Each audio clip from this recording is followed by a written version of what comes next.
নমস্কাৰ বন্ধুসকল, আজি হৈছে 19 জুলাই, শাওণ মাহৰ দ্বিতীয় দিন। আজি আকৌ মই আপদ উদ্ধাৰ কৰিব ওলাইছোঁ। আপোনালোকে শেষলৈ শুনিব। আপদ উদ্ধাৰ স্তৱ। নন্দী আৰু মহাকালৰ কথোপকথন। নন্দী আৰু মহাকাল ভৈলা একত্ৰিত, সুমেৰু পৰ্বতে গয়া হৈলা উপনীত। সুমেৰু পৰ্বতে উভয়ে কৰে আৰোহণ, হব বৃত্তান্ত দুয়োতে দুয়ো কৰে আলাপদ। নন্দী কহে শুনে পিছে মহাকাল, এক বৃত্তান্ত কৌ শুনিবলৈ ভাল। শিৱ দুৰ্গাৰ কথা যিমতে ভৈলা, তাহাৰ বৃত্তান্ত বুলিবলৈ লৈলা। একমনে শুনাহে সভাসদগণ, আপদ উদ্ধাৰ পদে পাপ বিনাশন। শুনা বন্ধু হবে এৰি অন্য কাম, নন্দী মহাকালৰ লোৱাহে নাম। মহাদেৱৰ প্ৰতি পাৰ্বতীৰ প্ৰশ্ন। শিৱানীৰ সৈতে দেৱ মহেশ্বৰ, হাঁহি মুখে চলিলা শৈলেখ শিখৰ। শৈলপৰে পদ্মাসনে বহিয়া আসনে, পদ্মহস্তে ভগৱতী সেবিলা চৰণে। মধুৰ ভাষে এক কথা কহে শিৱানী, এটি নিবেদন প্ৰভু শুনা সুলপানী। শনি আদি গ্ৰহ যত তোমাৰ সাক্ষাতে, ৰং মনে কেলি কৰে সুমেৰু পৰ্বতে। এতেকে গ্ৰহৰ ক্ৰপে ভগে নৰগণ, কিমতে নিবাৰণ শুনো হে বিৱৰণ। শুনিবলৈ ইচ্ছা প্ৰভু কোৱা ভাঙি পাতি, বিৱৰি কোৱা মোক দেৱ পশুপতি। পাৰ্বতীৰ প্ৰশ্ন উত্তৰ আপদ উদ্ধাৰ স্তৱ আৰু মহাত্মাৰ বিৱৰণ। পাৰ্বতীৰ বাক্য শুনি কহে পশুপতি, শুনা কৌ তত্ত্ব তাৰ শুনাহে পাৰ্বতী। কৌ বৃত্তান্ত শুনা স্থিৰ কৰি মন, শুনিলে সুখ হয় দুখ বিমোচন। এক ভক্ত আছিল মোৰ নামে পিংগলা, তাহাৰ অবৃত্তান্ত শুনা অভয়া মংগলা। নানাবিধ মহাপাপ কৰিছিল অপাৰ, কৈলাশ পৰ্বতে আহি হৈলা উদ্ধাৰ। পিংগলাই পিছে মত লৈলা শৰণ, নিষ্কৃতি পাইলা পাছে তাৰে কাৰণ। গৌৰী বলন্ত পিছে কোৱা প্ৰাণপতি, কোনো কাৰণে তেওঁ পাইলা মুকুতি। শিৱে বোলে সেই কথা শুনা যতনে, কহিব হব কথা থাকে যত মানে। মোৰ অস্তৰ শত নাম আছে অন্য পাম, তাৰ গুণ তাৰ পূৰ্ণ হৈলা নমস্কাৰ। বস্তবিধ গ্ৰহ ব্যাধি আছে ত্ৰিভুৱনে, সকলো বিনাশ হয় যে নাম শ্ৰৱণে। এহি শুনি গৌৰী পাছে বুলিলা হাবানী, অস্তৰ শত নাম কোৱা মত স্বামী। গৌৰী কথা শুনি শিৱে মৃদু হাঁহি মাৰি, কহিবাৰে লৈলা পাছে কথা বৰ্ণনা কৰি। জপিব নোৱাৰি যদি শুনে মাত্ৰ কাণে, সকলো বিপদ উদ্ধাৰ হব শ্ৰৱণে। বিপদত পৰি এই শাস্ত্ৰ পঢ়ে যিয়ে, ত্ৰিশূল লৈ গৈ তাক মই মুক্ত কৰবি পদে। তৃতীয় প্ৰহাৰত শাস্ত্ৰ পঢ়ে যেইজন, অস্ত্ৰঘাতে তাৰ বিঘ্নি কৰবি নাশন। সন্ধ্যা বেলাত শাস্ত্ৰ পঢ়াই জীৱাজনে, বিপদৰ পৰা ৰক্ষা পাই নিজ গুণে। নিশা ভাগে শাস্ত্ৰ চৰ্চা কৰে যি ঘৰত, দুখ হক নাশ হয় মোৰে বৰত। ভৱমুখে এই কথা শুনি দেৱী ভৱানী, আনন্দিত হৈলা পাছে বিভুল আপুনি। সবিনয়ে শুধন্ত আছে পুন ভগৱতী, যতে কতব নাম মত কোৱা পশুপতি। শিৱে বোলে মোৰ কথা শুনা হাঁহিবানী, অস্তৰ শত নাম পবিত্ৰ কাহিনী। ত্ৰিপদী হো বলন্ত শিৱানী, শুনা শুল পানী ভাল শুনি তব নাম। যেই নাম শুনিলে ক্লেশ দূৰে যায়, সংসাৰ সাগৰত নিস্তাৰ। কহে পশুপতি শুনা ভগৱতী, মম নামে গতি জানা মনে। হে শুনা হে কালী, শুনা দেৱী সাৱধানে। প্ৰথমতে সংসাৰত নাছিল আৱৰণ, জলময় আছিল বিশ্ব ব্ৰহ্মাণ্ড ভুৱন। মোৰ পৰাক্ৰমে ব্ৰহ্মাণ্ড ভুৱনে, সৃষ্টি হ'ল চৰাচৰ। দেৱেন্দ্ৰ প্ৰভূতি দেৱদানৱ জ্যোতি, ব্ৰহ্মা বিষ্ণু চন্দ্ৰ দিবাকৰ। যত হবে আছে স্বৰ্গ মৰ্ত আৰু পাতালে, সকলোৱে স্মৰণ কৰে হৃদয় কমলে। শুনি আহি বাণী পাছে বলন্ত যতনে, বিবিধ কাহিনী জানিল এবে মনে। অস্তৰ শত নাম কোৱা মত ভাঙি, আপদ বিপদ যাতে দূৰে যায় শুনি। ভৱই বোলে মহাদেৱী কৰা অৱধান, যি নামে ক্লেশ দূৰে থাকে বিদ্যামান। দিশপতি মহাদেৱ পৃথিৱীৰ পতি, ভূতগতি ভূতপতি আৰু শান্তমতি। শান্তিময় আৰু নাম হয় হৰিহৰ, শিৱ শম্ভু বোলে মোকো আৰু দিগম্বৰ। দাতা ভক্ত নাম মোৰ কৰা অৱধান, দিনমণি মহিপাল আৰু অনুপাম।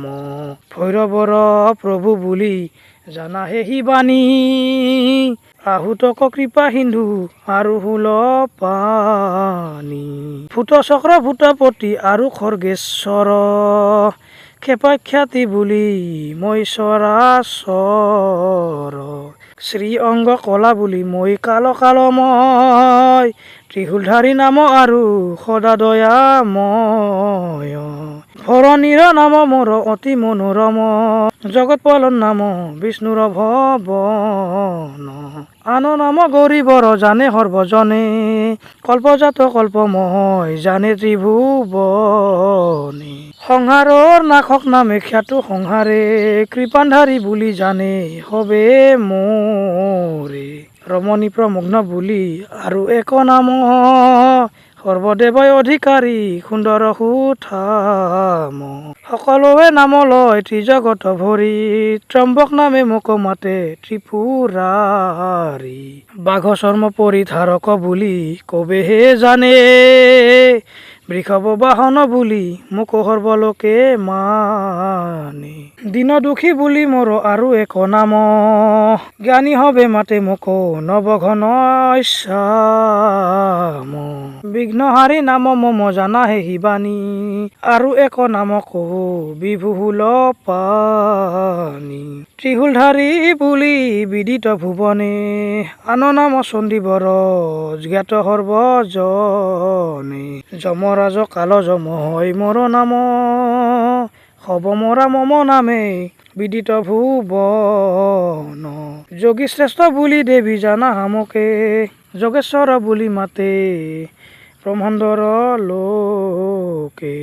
ভোলানাথ নাম মই খ্যাত জগতে, মহাকাল নামে মোক হবে মাতে ভোলা বুলি নাম দিয়ে বিশ্বের মাঝে নীলকণ্ঠ নামে মই খ্যাত চৰাচৰে উমাপতি নাম মোৰ জগতৰ ঈশ্বৰ নিজে হৰ বুলি মোৰ নাম গৌৰীবৰ তোমাৰ স্বামী বুলি তুমি দাক্ষয়ণী বাতৰূপী বুলি মোক জানা হেহি বাণী ব্ৰহ্মাণ্ডত খ্যাত মই নামে ঈশ্বৰ ধুজতি নামে মোক জানে চৰাচৰ মংগলাই বলে প্ৰভু কৰো হে প্ৰণাম শুনিলো তোমাৰ অস্তৰ শত নাম আৰু এক কথা প্ৰভু নিবেদ চৰণে পঞ্চম পাতকৰ পৰা ৰক্ষা হবকে মনে পঞ্চাশূন্যৰ বাবে পাপ নিতে উদয় হয় কিমতে জীৱৰ পাপ নাশ হব কোৱা উপায় ভৱই বলন্ত বাণী শুনা হে মংগলা এই শাস্ত্ৰত ধ্যানে হব পাতকতাৰিলা সৌৰভ হয় পাপ তাপ হবে হয় দূৰ জৰা ব্যাধি মৃত্যু ভয় হয় হবে দূৰ এক মনে পাঠ যেবা কৰে এই শাস্ত্ৰৰে অগ্নিদাহ পাপ তাপ তাৰ হবে আঁতৰে এই পুথি পঢ়ে যিয়ে হয় এক চিত্তে এৰিব সকলো পাপ থাকে যত ততে ৰাজভয় চক্ৰ ভয় থাকৈ যদি আশে পাশে প্ৰভাততে উঠি শুদ্ধ চিতে পুথি পঢ়িব বিশেষে ভাইজাৰ বাবে কিম্বা সন্তানৰ কাৰণে গৃহৰ মাজে শাস্ত্ৰ পূজা কৰিব যতনে ফল ফুল ঘিউ আৰু সুগন্ধি চন্দনে সপ্তাহজুৰি পাঠ পূজা কৰিব বিধানে নাথাকিব কোনো ভয় অগ্নিৰ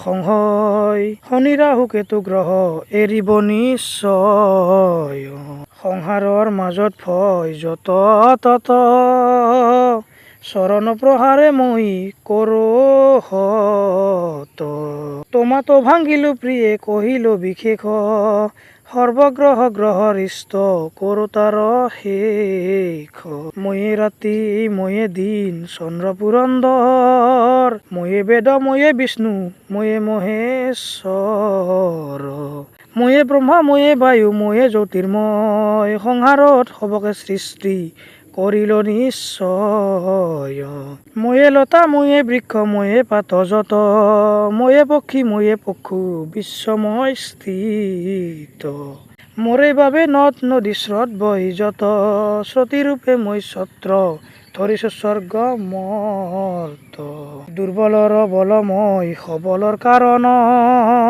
সংসাৰৰ সৃষ্টি মই জগতত তাৰণ ময়ে জম ময়ে ধৰ্ম ময়ে যিটো মৃত্যু সৃজন পালন হবে ময়ে সংসাৰৰ হেতু ময়ে দেৱ ময়ে দেৱী সংসাৰৰ সাৰ বিশ্ব ব্ৰহ্মাণ্ডত মোৰ ৰূপনায়ন আৰ খৰ্গেশ্বৰ ৰূপত হৌ বিষ্ণুৰ বাহন হনুৰূপে ৰামবাসী ৰাক্ষলকাৰণ গন্ধৰ্ব কিন্নৰ যক্ষ ৰক্ষ ৰূপে কৌ হুৰাহুৰ আদি দেৱ দেৱলোকত নৰ ৰূপে নৰ লোকত মিছা কথা কৌ বায়ু ৰূপে মই সংসাৰৰ মাজে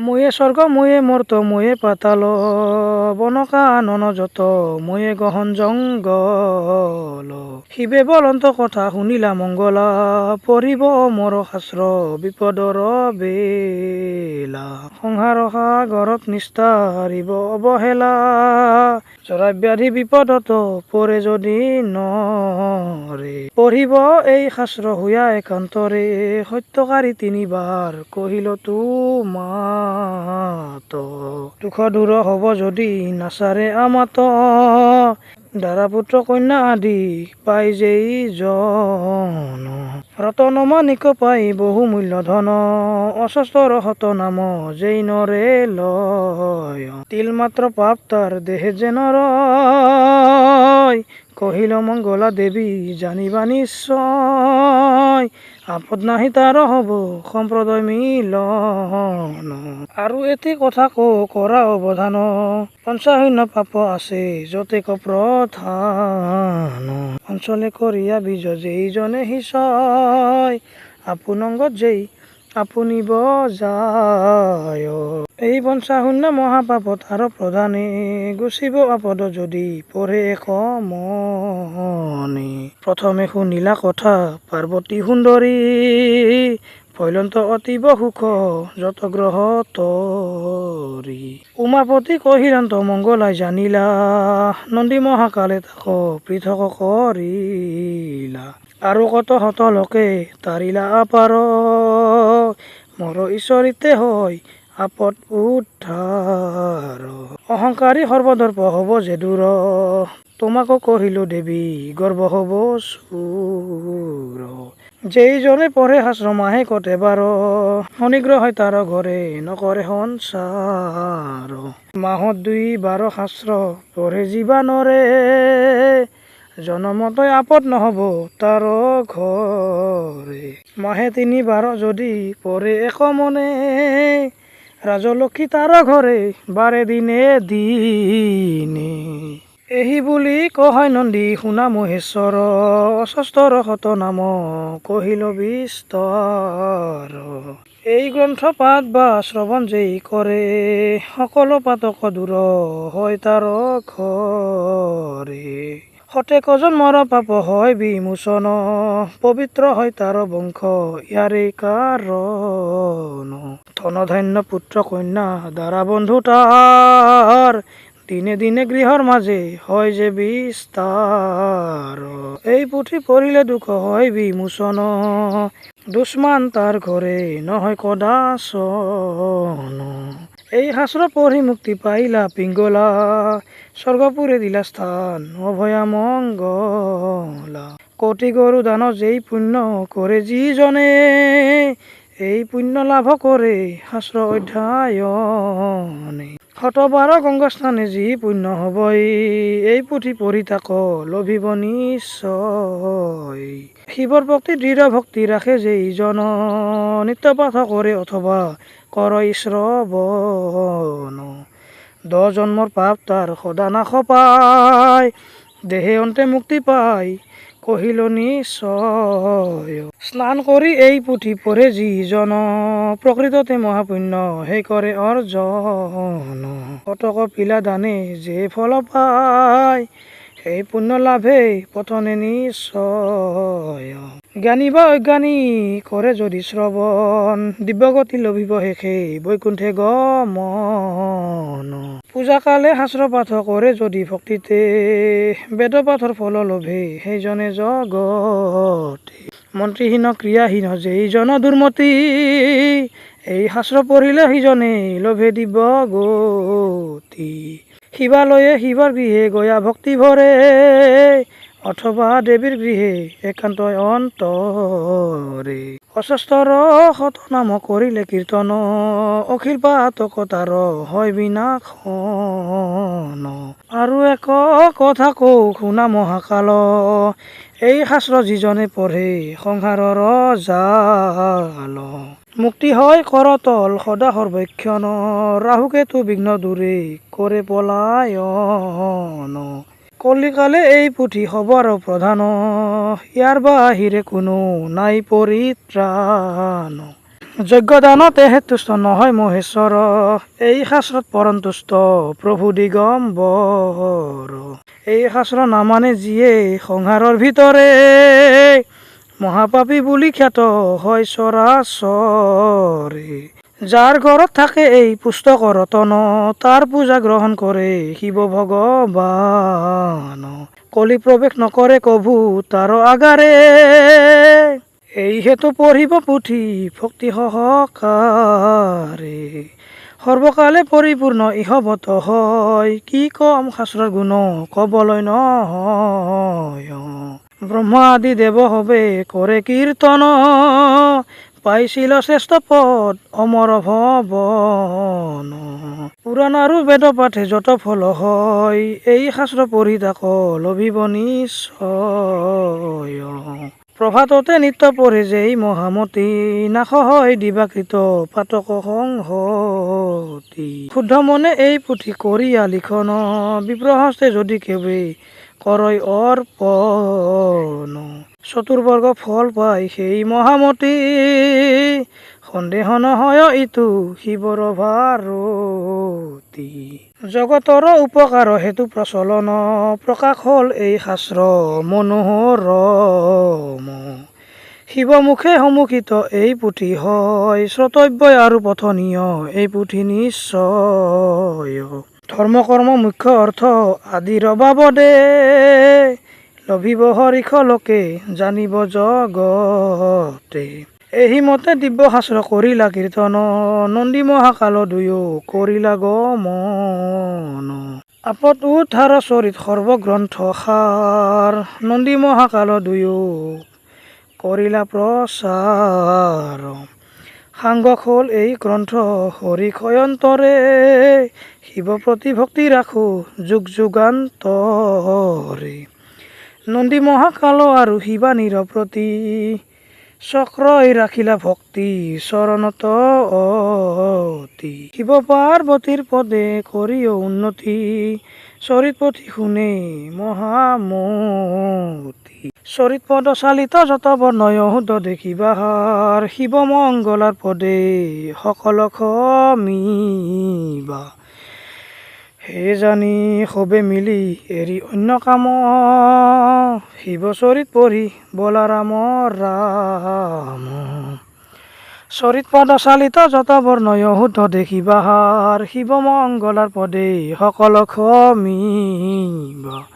হে জানি সবে মিলি এৰি অন্য কাম শিৱ চৰিত পঢ়ি বলা ৰাম ৰাম। চৰিত পদ চালিত যত বৰ্ণয় শুদ্ধ দেখিবাহাৰ শিৱ মংগলাৰ পদে সকল খমিবা। হে জানি সবে মিলি এৰি অন্য কাম শিৱ চৰিত পঢ়ি বলা ৰাম ৰাম। জয় শিৱ শম্ভু, জয় সীতাৰাম।